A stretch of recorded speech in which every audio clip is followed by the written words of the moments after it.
Whole Life Wellness, Dr. Tarika Lewis. Excited to be with you today. And I help people accomplish their dreams and live the life they desire and deserve. I help students level up in school. I help individuals level up in their careers and business. With expertise in performance improvement, organizational leadership, instructional systems design, and counseling, I help people build better lives, families, and amass wealth. You know the routine. If you're watching this for the first time, please make sure that you leave your name below or a hello or something in the comments just to let me know what you thought about it. Don't forget to give it a thumbs up if you liked it. And if you haven't already done so, please subscribe. I need your help to stay alive here in this YouTube world. Now let's get into the tutorial and learn how to use a needs assessment like a pro.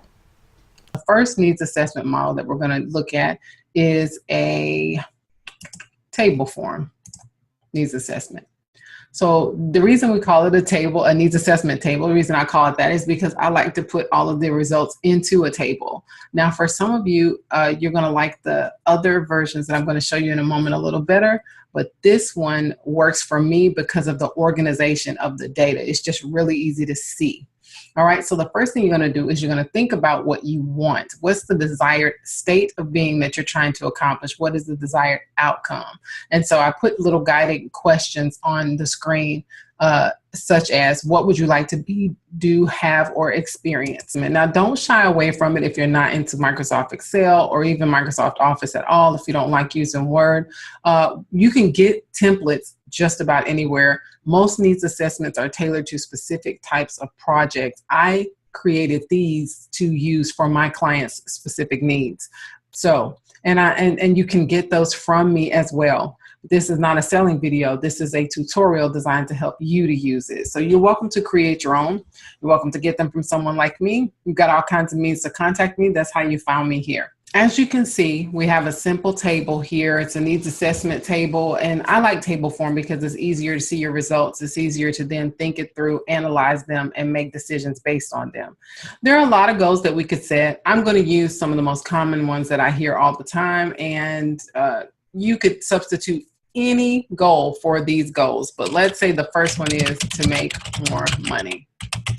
All right. So I hear a lot of people say they want more money in their lives. They just, they're unhappy about the amount of money that they have. A lot of people will make this a problem statement. They don't have enough money. However it works for you.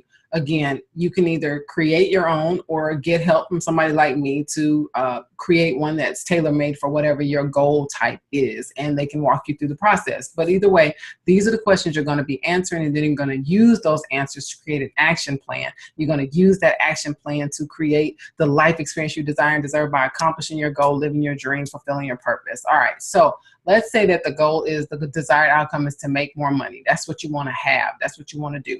All right, so our next step is to think about the indicators. What does that look like? How will I know that you've accomplished your goal? What are you going to look like? So the first thing you say is you're going to live in a better house. You're going to be solvent. Please include solvency for those of you that have finance as your goal. Make sure that your goal is to be solvent. Otherwise, you'll make more money, you'll spend more money, and they cancel each other out, or it gets worse. If within your choice to make more money, you also include the vision of yourself being solvent, you'll always have more than enough to pay for your life experience, your lifestyle. Okay, so let's say you're going to be solvent, and let's say you're going to be stress-free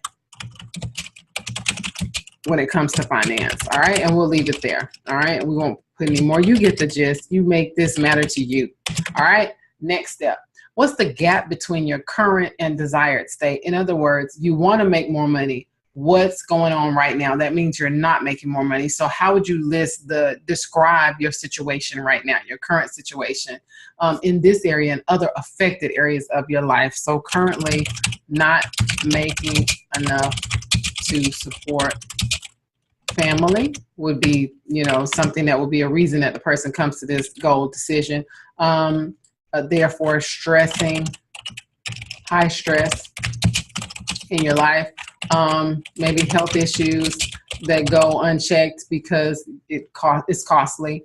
And it could be so many other things, children not in dance class or not getting the extracurricular opportunities that they need in order to find their gifts and explore their dreams. You get the gist. So you're going to fill that in. And then barriers of success. What's stopping you from making more money?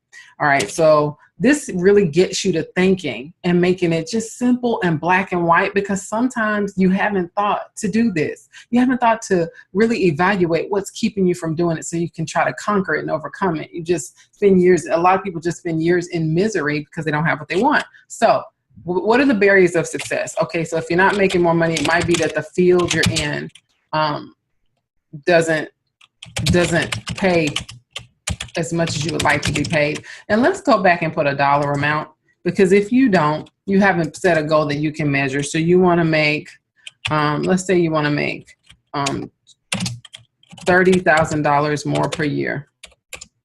That's your goal. All right. And your goal may be not, less ambitious and maybe more ambitious, whatever the case may be. Remember, you're looking at the process. All right. So your field of employment, maybe that's just not reasonable or rational for it. And so then let's say, what are some other barriers to success? No time to work more. No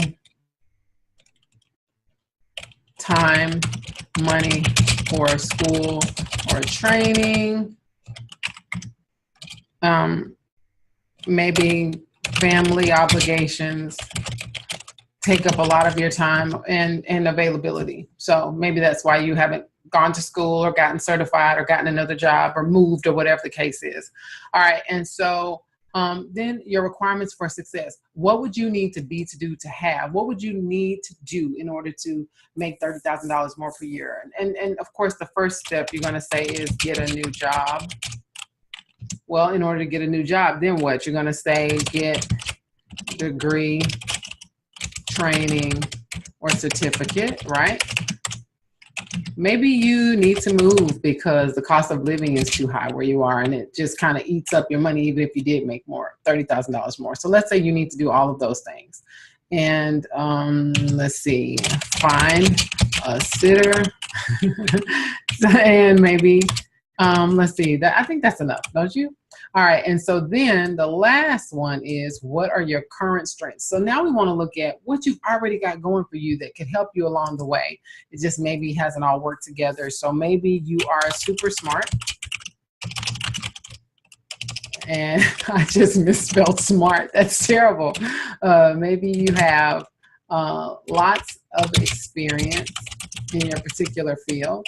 Maybe you are a great employee, or the list could go on and on. So now you've done that. You've listed all of the things that you've got working for you.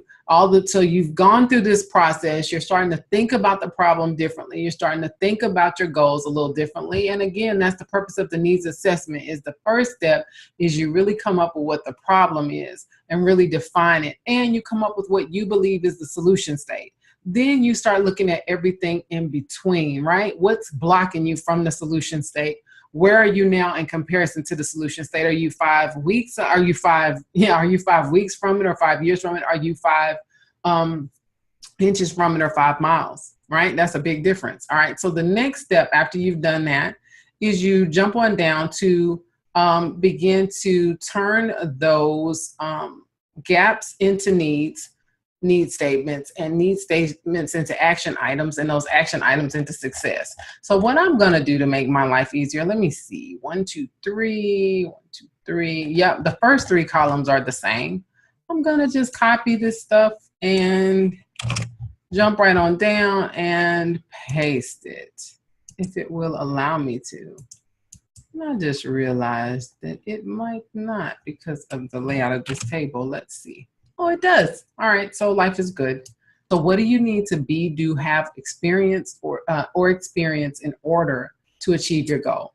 What do you need to do? Okay. And so for this one, you're like, well, how is that different than, saying what are the requirements for success? Well, sometimes it's different because you would have, you would need to get something or gain something from others or something like that. There may be a state you need to be in. And sometimes these are very much alike. So need statements, what do you need to do? So the bottom line is you need to transform your employment situation, and you need to evolve in your financial outlook. Why did I say that? Because you're talking about that the reason that you don't have this better this $30,000 more is because you don't have the job that will pay that much. But you're also saying that you want to be solvent, and those are two very different things. A lot of people make the mistake of marrying their career and their finance. Career and finance are two different things. You can have a great career and not be making enough money, or you can have a great career and be making enough money and not managing it well. So how your financial domain and your career domain are married. They're interconnected, but they are not the same. They are not one and the same. Again, they're interconnected, but they're not one and the same. So you want to transform your employment situation, which equates to getting a better job in a different field. And you want to transform your financial outlook by managing money better and building wealth. All right, so what am I going to do to make these things happen? Now we get into the brass tacks of it all. What are you willing to do? And as you can see, you've got action items associated with each need statement. And let me just go ahead and pop up here and, just point that out so you'll know exactly what I'm saying. So if you'll look over here, you have 1, 2, 3 different action items maybe for this one need statement, and you can always add more rows. You have 1, 2, 3, 4 for this one because maybe this one's going to take a few more steps. So you jump on over and you say, to transform my employment situation, what am I going to do to make that happen? And this is where your action items get more specific instead of being super broad, because obviously to make that happen, you're going to get a new job. Obviously to make that happen, you're going to learn to manage your money. But what does that really mean? What are the action items that are going to help you get a new job? What are the action items you're going to take to get a new job? And what are the action items you're going to take to manage your money better? So to get a new job, you are going to go back to school for let's say you're going to go back to school for a certificate. You're going to start looking in a new field. And let's say you're going to network. Networking is important. Trust me, it is. And it really will help you because you'll have somebody there to tell you what you need to do. There are always little nuances that you don't think about. All right, so to manage your money better, let's say you're going to study personal finance. You're going to track your spending, and you're going to create a budget. So now we've got tasks. Okay, so you can go as far. Your next step is to set a deadline. Some of these you won't know the deadline for right off rip, and that's okay. But for some of them, you know exactly how long it's going to take for you to get that certificate. And so what you do is maybe you find that it's going to take 6 weeks to go through the training, and you kind of gauge, I could probably start it in a month or so. I know I could maybe cut back on something and start it then, or get a little help. I'm going to write 3 months from now. If this were you, because we don't know when you're watching this video, but if this were you and it's June, you're going to say 3 months from June to September. Go ahead and put September 30th, 2000, whatever the year is. You want a date. You really want a date. All right. Why? So that you can measure your goal, so you can time it. Okay, that way you can look at yourself in 3 months and be honest with yourself and say, I did that, or I didn't do that, and I got to recalibrate. All right. So the next step is you're going to, so start looking in a new field. I would say do that immediately if getting a new job is your objective, because you never know what entry-level positions or what internship opportunities or part-time opportunities you can get just to start saying that you have experience. There's nothing like marrying experience and education together. Makes you a triple threat, really, because it shows that you're a go-getter. All right, and last but not least, you're going to network. You're going to start that immediately, which kind of leads us to new goals, right? Because now you got to say things like, how am I going to network? Well, I'm going to go to 3 events a month in the field. So I'm going to join associations that are, geared toward that particular skill set. Like when I wanted to get into instructional design, I joined a lot of national online organizations that were for instructional designers. And therefore I was getting tips, tools, and pointers. You got the beauty of Facebook, all of these groups. Oh my gosh, you can get information on everything from video editing to pet grooming. All right. And then always leave a column for the fact to, to celebrate that you did it. I've also emailed myself a table and kept it in my smartphone, just a picture of it if I had to, because it's important for me to remind myself every day of what my goals are. But this is one technique you can use. Now, I'm going to show you another one that some of you might find to be more user-friendly, and that's the questionnaire form of a needs assessment. Okay, another way to look at a needs assessment is to ask yourself a bunch of guiding questions. So this is the questionnaire form that I use, and a lot of times I will send this to my clients before we even get started working. Once we've had an initial conversation, they've decided they want my help, and they're clear on what they want my help with, or maybe they're not. Either way, this gets the juices flowing, gets you brainstorming, gets you thinking about the problem and ways that you can solve it. And as you can see, I call this the needs assessment questionnaire problem focus, and you will see why in a little bit. Okay, but so you fill in your name, you fill in the date, those things are evident. All right, so here it says, please state your main problems, the main problems that you would like to solve. What is it about your life that is different than what you would like it to be, what you would like to do, what you would like to have or experience? So for this one, let's use the example of making better grades in school. All right, so the problem I would like to solve is low grades in school. All right. All right. And so it's, why does this bother you? What makes this wrong or not best for you and those that you love? Now, that seems like a no-brainer, but it's not, because everybody has their own reasons. And asking these guiding questions will get you to the root of your stuff. You're going to find that anything that you have tried to accomplish and haven't, or you are afraid to even try, or any new accomplishment whatsoever, there's going to be a lot of emotional work that's going to go into getting started in the process. And you want to let yourself go through the process and do that emotional work. So why does this bother you? And you're going to say, it bothers me because, and you might say that you feel you failed. And I'm not saying that you should say that. I'm just saying I've heard that a lot. All right. And then say, what is your desire? And for a lot of us, by the way, if that bothers you, even seeing me write that sentence, you may want to look again at your stuff, because a lot of us think that we've overcome negative self-speak, but what we've really done is started to avoid our emotions, because we're not saying that we are a failure, but we're feeling it. And that's what's making things bother us. So anyway, use these for whatever they're worth. It's going to help you to go through the process and really get your goal accomplished, but it's also going to help you work through some of your stuff. All right, so what is your desired state or outcome in this problem area? And be as specific as you can. And this one, it may be make A's and B's.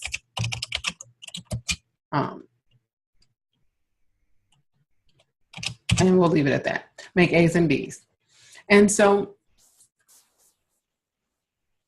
what is your desired income? How would you like things to be in this area of your life? And then maybe that you would like to make A's and B's. So that's what you put. It's like, what have you done to try to improve things?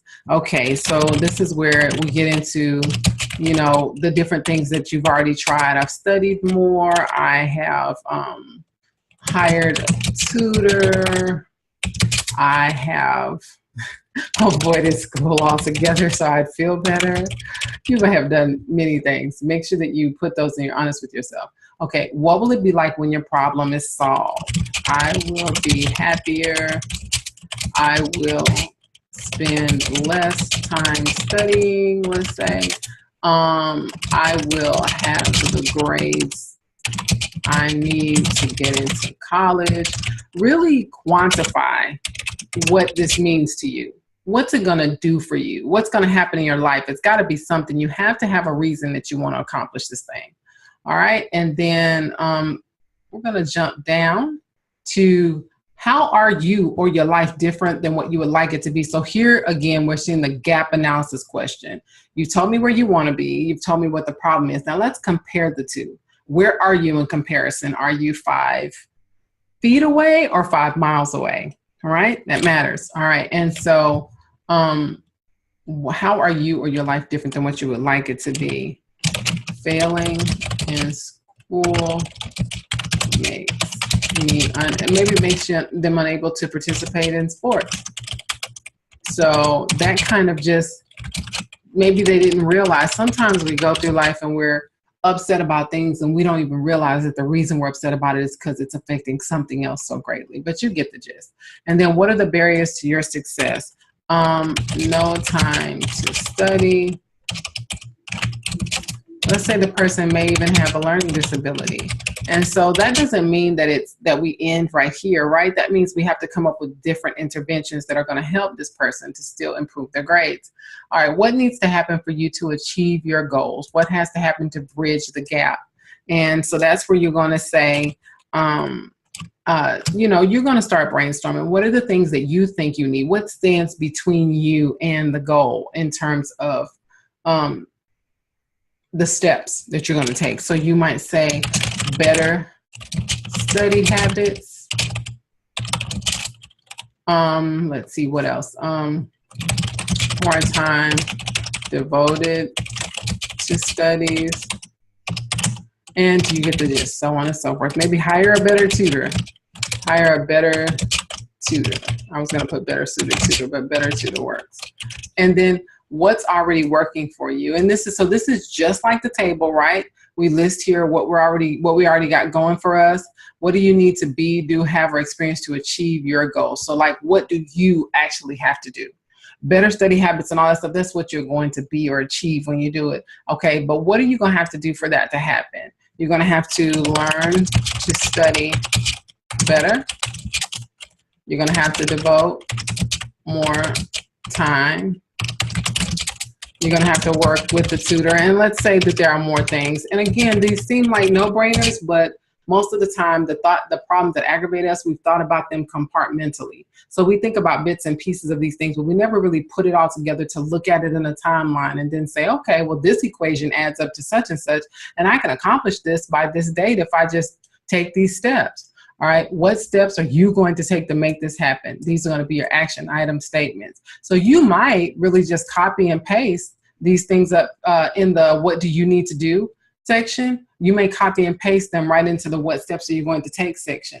But the importance here is for you to really look at it and say, am I really willing to do all these things? And then list what you're willing to do. So for me, I'm going to say, if this were me, I would be willing to do all of these things. And I would also be willing to hire an education consultant or somebody that could help me really put the picture together and think of it in terms of how am I going to be successful in school and how will that equate to being successful in life. Think bigger picture. Never just, you have to drill it down so that you can really accomplish the goal, but don't be afraid to think in the big picture sense as well. And then set yourself a deadline for each of the action items. This is where you will copy the action item, paste it down, and set yourself a deadline. And let's say we're going to do it by, and in this regard, I'm just going to give you a fake date. Let's say we're going to do it by July 15th, 2017. And there's no telling when you're watching this, so I apologize if it's outdated. All right, and so then you're going to use this space below as a checklist. So you're going to copy all of this stuff here in the section that we just filled in into this section here. And you're going to then check it off. You're going to print it and you're going to check it off just to give yourself something to see, to show yourself, okay, I completed that. Now, right here, I usually leave these questions in for clients that I'm working with. It's up to you if you want to ask yourself this, but you will be surprised how important it is to just get in your own head and ask yourself, how dedicated am I to getting these results? How much am I willing to do? How far am I willing to go? Because maybe some of the reason that you haven't accomplished what you want to accomplish is because you weren't willing to do what it took to get there. And that's okay if that's what you decide. I always tell my children and my clients, it's okay to be honest with yourself and say, I'm not willing to make the sacrifice it takes to do A, B, C, or D, whatever your goal is. But when you say that, then let's release the complaint as well. Because it's not that you can't, it's that you've chosen not to, and that is okay too. And if that's not what you want, make a different choice. That's the other side of that. You're the powerful person in this equation. All right, and so when will you start working? It's important to set a start date. And this questionnaire gives you the opportunity to do it. Now, the last thing I want to say to you about this, I'm just going to show you one more thing, and it's not an entire form. So there's also the desire-focused questionnaire, and that's where you're going to still ask yourself the same questions, but you're going to ask it in terms of stating what you want instead of in terms of stating what the problem is. And that's about it. Like, all the questions are the same after we get through the first few, where you say state your goal. So instead of stating a problem statement, you're stating a goal. Instead of making a problem statement, you're making a goal statement. And then why is it important to you instead of why does it bother you? And describe this desired state or outcome in this particular area of your life. And so again, same things, but just slightly different in the way that we ask questions. So I've shown you how to perform a needs assessment. Give yourself a chance and try it. And you will find the link below this video to contact me and get your own PDF. And that, my friends, is how you complete a needs assessment. It's much easier than it looks, and it's probably even easier than you thought. But with this needs assessment, I promise you, you can accomplish great things. So before you rule it out, give it a go. Give it a test run. Until next time, I am your partner in whole life wellness, Dr. Tarika Lewis, saying, I love you, I believe in you, and I am out.